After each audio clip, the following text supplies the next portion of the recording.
Dear students, ನಾವು ನಮ್ಮ ಜೀವನದಲ್ಲಿ ಪ್ರಾಣಿಗಳನ್ನು ನೋಡಿ ಕಲಿತಕ್ಕಂಥದ್ದು ಬಹಳಷ್ಟು ಇದೆ ಅಲ್ವಾ.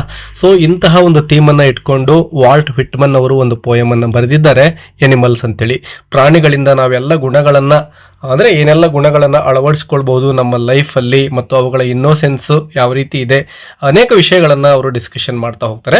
ನಿಮ್ಮ ಪರೀಕ್ಷಾ ದೃಷ್ಟಿಯಿಂದ ಯಾವೆಲ್ಲ ಪಾಯಿಂಟ್ಸ್ಗಳು ಮುಖ್ಯ ಅಂತಕ್ಕಂಥದ್ದನ್ನು ಈ ಒಂದು ಪೋಯಮ್ನ ಸಮರಿಯಲ್ಲಿ ಕೊಡ್ತಾ ಇದ್ದೇನೆ ವಿದ್ಯಾರ್ಥಿಗಳೇ. ಕಂಪ್ಲೀಟ್ ಪೋಯಮ್ನ ಸಮರಿ ಇದಾಗಿರುತ್ತೆ.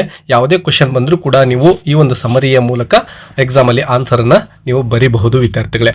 ವಿಡಿಯೋಗೆ ಒಂದು ಲೈಕ್ ಕೊಡೋದನ್ನು ಮರಿಬೇಡಿ ಮತ್ತು ಚಾನಲನ್ನು ಸಬ್ಸ್ಕ್ರೈಬ್ ಮಾಡಿಕೊಂಡ್ರೆ ನಿಮ್ಮ ಲೆಸನ್ಸ್ಗಳನ್ನು ತುಂಬ ಈಸಿಯಾಗಿ ನೀವು ಅರ್ಥ ಮಾಡ್ಕೊಳ್ಳಿಕ್ಕೆ ಸಾಧ್ಯ ಆಗುತ್ತೆ.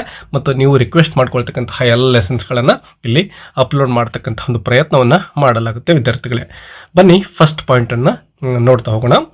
ಇನ್ the poem animals, Walt Whitman admires animals and compares them with human beings. ಮೊದಲಿಗೆ ಹೇಳಿದಾಗೆ ಅಡ್ಮೈರ್ಸ್ ಅಂದರೆ ಅವುಗಳ ಒಂದು ವ್ಯಕ್ತಿತ್ವವನ್ನು ಕುರಿತು ಹೊಗಳ್ತಾ ಹೋಗ್ತಾರೆ, ಅದರ ಜೊತೆಗೆ ಮನುಷ್ಯನ ಗುಣಗಳ ಜೊತೆ ಕಂಪೇರ್ ಮಾಡ್ತಾ ಹೋಗ್ತಾರೆ. He says that animals live a simple and peaceful life. ತುಂಬಾನೇ ಸಿಂಪಲ್ ಆಗಿರೋ ಲೈಫ್ ಪ್ರಾಣಿಗಳದ್ದಾಗಿರುತ್ತೆ. ಪೀಸ್ಫುಲ್ ಅಂದರೆ ನೆಮ್ಮದಿಯಿಂದ ಕೂಡಿರ್ತಕ್ಕಂತಹ ಒಂದು ಜೀವನವು ಕೂಡ ಪ್ರಾಣಿಗಳದ್ದಾಗಿರುತ್ತೆ.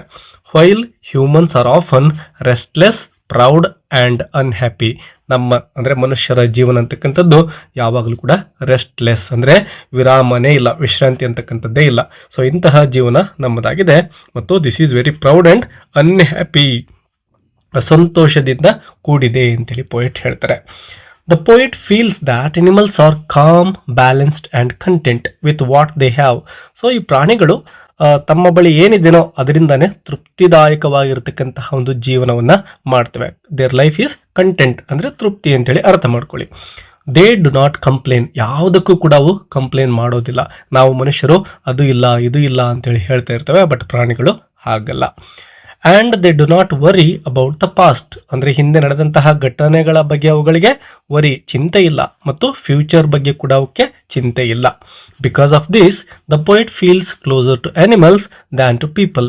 ಸೊ ಅದಕ್ಕೆ ನಮ್ಮ ಪೋಯೆಟ್ ಹೇಳ್ತಾರೆ, ನಾನು ನಿಮ್ಮ ತರಹನೇ, ಅಂದರೆ ನಾನು ನಿಮ್ಮ ಜೊತೆನೇ ಇರಬೇಕು ಮನುಷ್ಯರಿಗಿಂತ ಅಂಥೇಳಿ ತಮ್ಮನ್ನು ತಾವೇನು ಮಾಡ್ತಾರೆ ಅಂದರೆ ಪ್ರಾಣಿಗಳ ಜೊತೆ ಕಂಪೇರ್ ಮಾಡ್ಕೊಳ್ತಾ ಇದ್ದಾರೆ. The poet observes that animals do not show greed or dissatisfaction. ಮನುಷ್ಯನಿಗೆ ಗ್ರೀಡ್ ಅಂದರೆ ದುರಾಸೆ ಮತ್ತು ಡಿಸ್ಸ್ಯಾಟಿಸ್ಫ್ಯಾಕ್ಷನ್ ಅಂದರೆ ಅತೃಪ್ತಿ ಅಂತದ್ದು. ಸೊ ಈ ಗ್ರೀಡ್ ಇರ್ಬೋದು, ಡಿಸ್ಸ್ಯಾಟಿಸ್ಫ್ಯಾಕ್ಷನ್ ಇರ್ಬೋದು, ಇವೆರಡೂ ಕೂಡ ಪ್ರಾಣಿಗಳ ಬಳಿ ಇರೋದಿಲ್ಲ. They do not run after money, ದುಡ್ಡಿನ ಹಿಂದೆ ಅವುಗಳು ಓಡೋದಿಲ್ಲ. ಪವರ್, ಅಧಿಕಾರ ಬೇಕು ಅಂಥೇಳಿ ಕೂಡ ಅವು ಓಡುವುದಿಲ್ಲ. ಆ್ಯಂಡ್ ಸ್ಟೇಟಸ್, ಸಮಾಜದಲ್ಲಿ ನನಗೊಂದು ಅಂತಸ್ತು ಬೇಕು ಅಂತಕ್ಕಂತಹ ಒಂದು ಪ್ರಯತ್ನವನ್ನು ಕೂಡ ಅವು ಮಾಡೋದಿಲ್ಲ. They do not want more than what they already have. ನೋಡಿ, ತಮ್ಮ ಬಳಿ ಏನಿದೆನೋ ಅದನ್ನು ಬಿಟ್ಟು ಇನ್ನೂ ಹೆಚ್ಚಿನದು ಬೇಕು ಅಂಥೇಳಿ ಅವು ಯಾವತ್ತೂ ಕೂಡ ಕೇಳೋದೇ ಇಲ್ಲ. They live in the present moment and accept life as it is. So present ಮೂಮೆಂಟಲ್ಲಿ ಬದುಕ್ತವೆ, ಜೀವನ ಹೇಗಿದೆನೋ ಹಾಗೆ ಮುಂದೆ ಸಾಕ್ತವೆ. According to the poet, human beings are always dissatisfied. Humans want more wealth, more respect, and more success. They are never fully happy. The poet believes that this constant desire makes humans unhappy and stressed, while animals remain peaceful and satisfied. So ಮನುಷ್ಯ ಏನು ಮಾಡ್ತಾನೆ ನೋಡಿ, ಯಾವಾಗಲೂ ಕೂಡ wealth ಅಂದರೆ ನನಗೆ ಸಂಪತ್ತು ಬೇಕು, ಸಮಾಜದಲ್ಲಿ ಒಂದು ಗೌರವ ಬೇಕು, ನಾನು ಇನ್ನೂ ಸಕ್ಸಸ್ ಆಗಬೇಕು ಜೀವನದಲ್ಲಿ ಅಂತಕ್ಕಂತಹ ಒಂದು ಆಸೆಯನ್ನೇ ಹೊಂದಿರ್ತಾನೆ. ಹಾಗಾಗಿ ಅವನು ಯಾವತ್ತೂ ಕೂಡ ಸಂತೋಷವಾಗಿ ಇರೋದಿಲ್ಲ. ಸೊ ಕಾನ್ಸ್ಟಂಟ್ ಡಿಸೈರ್ ಅಂದರೆ ಈ ಆಸೆ ಅಂತಕ್ಕಂಥದ್ದು ಕಂಟಿನ್ಯೂ ಆಗಿ ಹಾಗೇ ಇದ್ದೇ ಇರುತ್ತೆ. ಇದರಿಂದಾನೇ ಮನುಷ್ಯ ಅನ್ಹ್ಯಾಪಿ, ಅಸಂತೋಷದಿಂದ ಕೂಡಿರ್ತಾನೆ, ಸ್ಟ್ರೆಸ್ಡ್, ಯಾವಾಗಲೂ ಕೂಡ ಒತ್ತಡದಲ್ಲೇ ಬದುಕಬೇಕಾದಂತಹ ಪರಿಸ್ಥಿತಿಗೆ ತನ್ನನ್ನೇ ತಾನೇ ಮನುಷ್ಯ ಒಡ್ಡಿಕೊಂಡಿದ್ದಾನೆ. While animals remain peaceful and satisfied. But ಈ ಪ್ರಾಣಿಗಳು ಹಾಗಲ್ಲ, ಅವು ಯಾವಾಗಲೂ ಕೂಡ ತೃಪ್ತಿದಾಯಕವಾಗಿರುವ ಮತ್ತು ನೆಮ್ಮದಿಯ ಜೀವನವನ್ನು ಮಾಡ್ತಾ ಇದ್ದಾವೆ. Whitman also says that animals do not feel guilty or ashamed. So ಈ ಪ್ರಾಣಿಗಳು ಯಾವತ್ತೂ ಕೂಡ ಒಂದು ಗಿಲ್ಟಿಯನ್ನು, ಅಂದರೆ ನಾನೇನೋ ತಪ್ಪು ಮಾಡಿದ್ದೇನೆ ಅಂತಕ್ಕಂತಹ ಒಂದು ಗಿಲ್ಟಿ ಭಾವನೆಯನ್ನು ಅವು ಹೊಂದೋದಿಲ್ಲ, ಮತ್ತು ಅವುಗಳ ಕೆಲಸದ ಕುರಿತು ಅವು ನಾಚಿಕೆಯನ್ನು ಕೂಡ ಪಡುವುದಿಲ್ಲ. They do not commit sins in the way humans do. ಮನುಷ್ಯ ಮಾಡಿದಂತೆ ಅವುಗಳು ಪಾಪಗಳನ್ನು ಮಾಡುವುದಿಲ್ಲ.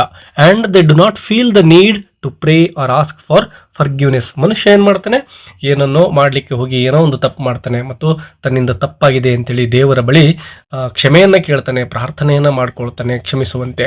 ಬಟ್ ಪ್ರಾಣಿಗಳು ಹಾಗಲ್ಲ, ಅವುಗಳಿಗೆ ಯಾವುದು ತಪ್ಪು ಯಾವುದು ಸರಿ ಗೊತ್ತೇ ಇಲ್ಲ. ಹಾಗಾಗಿ ಪ್ರೇಯರ್ ಮಾಡೋದಾಗ್ಲಿ, ಫಾರ್ಗ್ಯೂನೆಸ್ ಅಂದರೆ ಕ್ಷಮಾಪಣೆಯನ್ನು ಕೇಳೋದಾಗ್ಲಿ ಅವುಗಳಿಗೆ ತಿಳಿತಿಲ್ಲ. Humans on the other hand carry guilt. So ನಾನೇನೋ ತಪ್ಪು ಮಾಡಿದ್ದೇನೆ ಅಂತಕ್ಕಂಥದ್ದು ಮನುಷ್ಯನ ಮನಸ್ಸಲ್ಲಿ ಯಾವಾಗಲೂ ಇರುತ್ತೆ. ಫಿಯರ್, ಅದರಿಂದಾನೇ ಮನಸ್ಸಲ್ಲಿ ಭಯ ಮೂಡುತ್ತೆ. ಆ್ಯಂಡ್ ಎಮೋಷನಲ್ ಪೇನ್, ಮನಸ್ಸಿಗೆ ನೋವನ್ನು ಕೂಡ ಉಂಟು ಮಾಡ್ಕೊಂಡಿರ್ತೇವೆ. They worry about moral rules, social expectations and religious beliefs.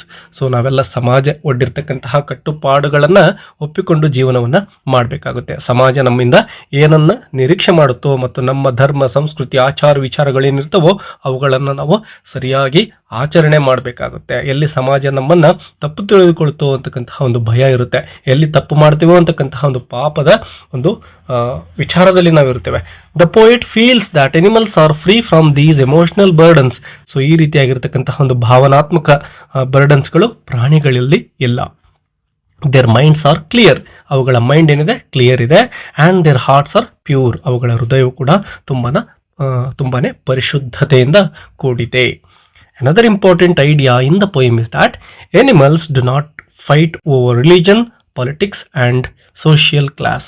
So ನಾವು ನೋಡ್ತೇವೆ ಮನುಷ್ಯರು ನಾವೇನು ಮಾಡ್ತೇವೆ, ಧರ್ಮದ ಹೆಸರಿನಲ್ಲಿ, ರಾಜಕೀಯದ ಹೆಸರಿನಲ್ಲಿ, ಸಮಾಜದ ಒಂದು ವರ್ಗಗಳ ಹೆಸರಿನಲ್ಲಿ ನಾನು ಮೇಲು ನೀನು ಮೇಲು ಕೀಳು ಈ ರೀತಿಯ ಒಂದು ಅನೇಕ ಗೊಂದಲಗಳಿಗೆ ನಮ್ಮನ್ನು ನಾವೇ ಒಳಪಡಿಸಿಕೊಂಡು ಕಿತ್ತಾಡ್ತಾ ಇರ್ತೇವೆ.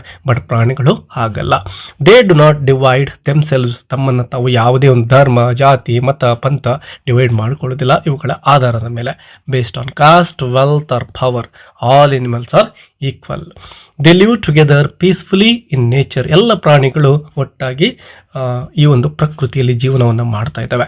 Humans however create divisions. ನಾವೇನು ಮಾಡ್ತೇವೆ, ಸಮಾಜದಲ್ಲಿ ಡಿವಿಷನ್ ಮಾಡ್ಕೊಳ್ತೇವೆ among themselves. They judge others based on social rank.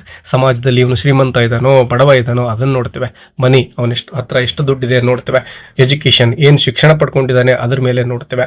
This creates jealousy. ಇದರಿಂದ ಒಬ್ಬರಿಗೊಬ್ಬರು ನಾವು ಹೊಟ್ಟೆ ಕಿಚ್ಚನ್ನು ಪಡ್ತೇವೆ. ಕಾಂಪಿಟೇಷನ್ ಬೆಳೆಯುತ್ತೆ. ಆ್ಯಂಡ್ ಇನ್ಇಕ್ವಾಲಿಟಿ, ಅಸಮಾನತೆ ಅಂತಕ್ಕಂಥದ್ದು ಕೂಡ ಬೇರೂರುತ್ತೆ ಸಮಾಜದಲ್ಲಿ. The poet is disappointed by this behaviour in humans. So ನಮ್ಮ ಪೋಯಿಟ್ಗೆ ಒಂದು ಹತಾಶೆ ಕಾಣ್ತಾ ಇದೆ, ಯಾಕಪ್ಪ ಮನುಷ್ಯ ಈ ರೀತಿಯಾಗಿರ್ತಕ್ಕಂತಹ ಒಂದು ಬುದ್ಧಿಯನ್ನು ಬೆಳೆಸ್ಕೊಂಡಿದ್ದಾನೆ ಅಂಥೇಳಿ. Whitman says that animals do not show false emotions. ಯಾವುದೇ ಕಾರಣಕ್ಕೂ ಕೂಡ ಪ್ರಾಣಿಗಳು ಈ ಒಂದು ಫಾಲ್ಸ್ ಎಮೋಷನ್ಸನ್ನು ವ್ಯಕ್ತಪಡಿಸೋದಿಲ್ಲ. ಅಂದರೆ ಒಳಗೊಂದು ಹೊರಗೊಂದು ಅಂತೀವಲ್ವ, ಹಾಗೆ ಅಲ್ಲ. They do not pretend to love, respect or care for others. ಅವು ಯಾವತ್ತೂ ಕೂಡ ಸುಮ್ಮನೆ ಪ್ರೀತಿಸಿರೋ ರೀತಿಯಲ್ಲಿ ವರ್ತನೆ ಮಾಡೋದಾಗಲಿ, ಏನೋ ಗೌರವ ಕೊಡ್ತಾ ಇದ್ದೀವಿ ಅನ್ನೋ ರೀತಿಯಲ್ಲಾಗಿ ವರ್ತನೆ ಮಾಡೋದಿಲ್ಲ. ನಾವೇನು ಮಾಡ್ತೇವೆ, ಕೆಲವೊಂದು ಸಾರಿ ನಮಗೆ ಯಾವುದೋ ವ್ಯಕ್ತಿ ಮೇಲೆ ಪ್ರೀತಿನೂ ಇರೋದಿಲ್ಲ, ರೆಸ್ಪೆಕ್ಟು ಇರೋದಿಲ್ಲ, ಬಟ್ ಇದೇನೋ ಅನ್ನೋ ರೀತಿಯಲ್ಲಿ ಸುಮ್ಮನೆ ಮೇಲ್ನೋಟಕ್ಕೆ ಮಾತ್ರ ತೋರಿಕೆಯನ್ನು ವ್ಯಕ್ತಪಡಿಸ್ತಾ ಇರ್ತವೆ. What ever they do is real and natural. So ಈ ಪ್ರಾಣಿಗಳು ಎಕ್ಸ್ಪ್ರೆಸ್ ಮಾಡ್ತಕ್ಕಂತಹ ಈ ಎಲ್ಲ ಭಾವನೆಗಳೇನಿದಾವೋ, ಎಮೋಷನ್ಸ್ ಏನಿದಾವೋ ಇವು ರಿಯಲ್ ಆಗಿರ್ತವೆ ಮತ್ತು ನ್ಯಾಚುರಲ್ ಆಗಿರ್ತವೆ.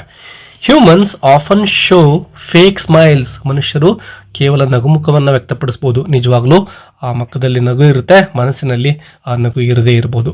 ಫಾಲ್ಸ್ ರೆಸ್ಪೆಕ್ಟ್, ಸೊ ಗೌರವನೂ ಅಷ್ಟೇ ಸುಳ್ಳಾಗಿರಬಹುದು. And artificial behaviour just to impress others or gain advantage. ಯಾವುದೋ ಒಂದು ಲಾಭವನ್ನು ಮಾಡ್ಕೊಳ್ಳಿಕ್ಕೆ ಅಂತೇಳಿ ಅಥವಾ ಬೇರೆಯವರನ್ನ ಇಂಪ್ರೆಸ್ ಮಾಡಲಿಕ್ಕೆ ಮಾತ್ರ ಈ ಒಂದು ನಗುಮುಖವನ್ನು ನಾವು ಹೊಂದಿರ್ತೇವೆ, ರೆಸ್ಪೆಕ್ಟನ್ನು ತೋರಿಸ್ತೇವೆ. The poet values honesty and simplicity and he feels that animals live more truthfully than people. So ಮನುಷ್ಯನಿಗಿಂತ ಪ್ರಾಣಿಗಳೇ ನೈಜ ಜೀವನವನ್ನು ಮಾಡ್ತವೆ. The poet also believes that humans once had the same qualities as animals. ನೋಡಿ, ಹುಡ್ತಾನೆ ಮನುಷ್ಯನು ಕೂಡ ತುಂಬಾ ಒಳ್ಳೆಯವನೇ ಆಗಿರ್ತಾನೆ. ಅಂದರೆ ಈ ಒಂದು ಜಗತ್ತು ಉದಯಿಸಿದಾಗ ಈ ಭೂಮಿ ಮೇಲೆ ಮನುಷ್ಯ ಏನು ಉಗಮ ಆದ್ನಲ್ವ, ಆಗ ಈ ಪ್ರಾಣಿಗಳಂತೆ ಅವನ ಬಳಿಯೂ ಈ ಎಲ್ಲ ಗುಣಗಳಿದ್ವು. ಸಚ್ ಆಸ್ ಇನ್ನೋಸೆನ್ಸ್ ಇರ್ಬೋದು, ಕಂಟೆಂಟ್ಮೆಂಟ್ ಇರ್ಬೋದು, ತೃಪ್ತಿ ಅಂತೇಳಿ, ಆನೆಸ್ಟಿ ಪ್ರಾಮಾಣಿಕತೆ, ಪೀಸ್ ಅಂದರೆ ಒಂದು ನೆಮ್ಮದಿ ಶಾಂತಿ ಅಂತೇಳಿ. But over time humans last these qualities. But ಬರ್ತಾ ಬರ್ತಾ ಏನೋ ವರ್ಷಗಳು ಉರುಳಿದಂತೆ ಮನುಷ್ಯ ಈ ಎಲ್ಲ ಕ್ವಾಲಿಟಿಗಳನ್ನು ಕಳೆದುಕೊಳ್ತಾನೆ. ಕಾರಣ ಇಷ್ಟೇ, ಡ್ಯೂ ಟು ಗ್ರೀಡ್ ದುರಾಶೆಯಿಂದಾಗಿ, ಆಂಬಿಷನ್ ಏನೋ ಒಂದು ಮಹಾದಾಸೆ ಅಂದರೆ ಏನನ್ನೋ ಸಾಧಿಸಬೇಕು ಅಂತಕ್ಕಂತಹ ಬಹುದೊಡ್ಡ ಗುರಿ ಮತ್ತು ಅವನಲ್ಲಿರ್ತಕ್ಕಂತಹ ಒಂದು ಗರ್ವ ಹೆಮ್ಮೆಗಳು. He feels that animals still protect these good qualities. So ಎಲ್ಲ ಗುಣಗಳು ಇವತ್ತಿಗೂ ಕೂಡ ಪ್ರಾಣಿಗಳ ಬಳಿ ಇದ್ದಾವೆ. While humans have forgotten them, ಮನುಷ್ಯ ಮರೆತು ಬಿಟ್ಟಿದ್ದಾನೆ. This makes the poet feel that animals are spiritually richer than people. So ಒಂದು ಸ್ಪಿರಿಚುವಲಿ ಈ ಪ್ರಾಣಿಗಳು ಮನುಷ್ಯನಿಗಿಂತ ಅತ್ಯಂತ ಮೇಲೆ ಇದ್ದಾವೆ ಅಂತೇಳಿ ಪೋಯೆಟ್ ಹೇಳ್ತಾರೆ. Because of all these reasons the poet wishes to live among animals. So ಈ ರೀತಿ ಮನುಷ್ಯನಿಗೆ ಇಲ್ಲದೆ ಇರತಕ್ಕಂತಹ ಅನೇಕ ವಿಶೇಷ ಗುಣಗಳು ಪ್ರಾಣಿಗಳ ಬಳಿ ಇರೋ ಕಾರಣದಿಂದಾನೇ ನಮ್ಮ ಪೋಯೆಟ್ ಏನು ಮಾಡ್ತಾ ಇದ್ದಾರೆ ಅಂದರೆ ಆ ಪ್ರಾಣಿಗಳ ಜೊತೆನೇ ನಾನು ಜೀವನ ಮಾಡಬೇಕು ಅಂತಕ್ಕಂತಹ ಅವರ ಒಂದು ಲಾಂಗಿಂಗ್ ಅಥವಾ ಆಸೆಯನ್ನು ನಾವು ಇಲ್ಲಿ ನೋಡ್ತಾ ಇದ್ದೇವೆ. He finds comfort in their presence. So ಆ ಪ್ರಾಣಿಗಳ ಜೊತೆಯಲ್ಲಿರಬೇಕಾದ್ರೆ ಅವರಿಗೆ ತುಂಬಾ ಕಂಫರ್ಟ್ ಅನಿಸುತ್ತೆ. He feels peaceful when he observes their calm behaviour. Animals help him understand the importance of simplicity and inner peace. So ಒಂದು ಸಿಂಪ್ಲಿಸಿಟಿ, ಸರಳವಾಗಿರುವ ಜೀವನವನ್ನು, ಶಾಂತಿಯಿಂದ ಮತ್ತು ನೆಮ್ಮದಿಯಿಂದ ಕೂಡಿರುವ ಜೀವನವನ್ನು ಅರ್ಥ ಮಾಡ್ಕೊಳ್ತಕ್ಕಂತಹ ಒಂದು ಪ್ರಯತ್ನದಲ್ಲಿ ನಮ್ಮ ಪೋಯೆಟ್ ತೊಡಗಿದ್ದಾರೆ. ಹಾಗಾಗಿ ಅವರ ಆಯ್ಕೆ ಎನಿಮಲ್ಸ್ ಆಗಿದೆ. They remind him that true happiness does not come from wealth R status. So ಪ್ರಾಣಿಗಳು ತೋರಿಸ್ಕೊಡ್ತವೆ ನಮ್ಮ ನಿಜವಾಗಿರ್ತಕ್ಕಂತಹ ಸಂತೋಷ ನೆಮ್ಮದಿಗಳು ಸಂಪತ್ತಿನಲ್ಲಿ ಇಲ್ಲ, ನಮ್ಮ ಸ್ಟೇಟಸಲ್ಲೂ ಕೂಡ ಇಲ್ಲ. It comes from A quiet mind and satisfied heart. In simple words, the poem teaches that animals represent purity, peace, honesty, and contentment, while human beings often create problems for themselves through greed, pride, and jealousy. Walt Whitman wants people to learn from animals and live a simpler, more natural, and more peaceful life.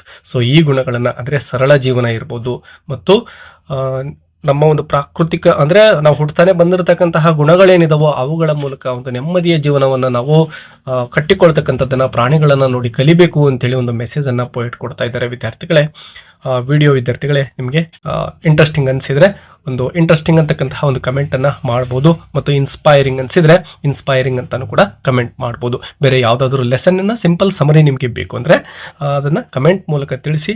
ನನಗೆ ಸಾಧ್ಯ ಆದರೆ ಅವುಗಳ ವಿಡಿಯೋಗಳನ್ನು ಕೂಡ ಮುಂದೆ upload ಮಾಡ್ತೇನೆ. ಮತ್ತು ಹೆಚ್ಚಿನ ಲೆಸನ್ಸ್ಗೋಸ್ಕರ ಚಾನಲ್ನ ಸಬ್ಸ್ಕ್ರೈಬ್ ಮಾಡ್ಕೊಳ್ಳೋದನ್ನು ಮರಿಬೇಡಿ.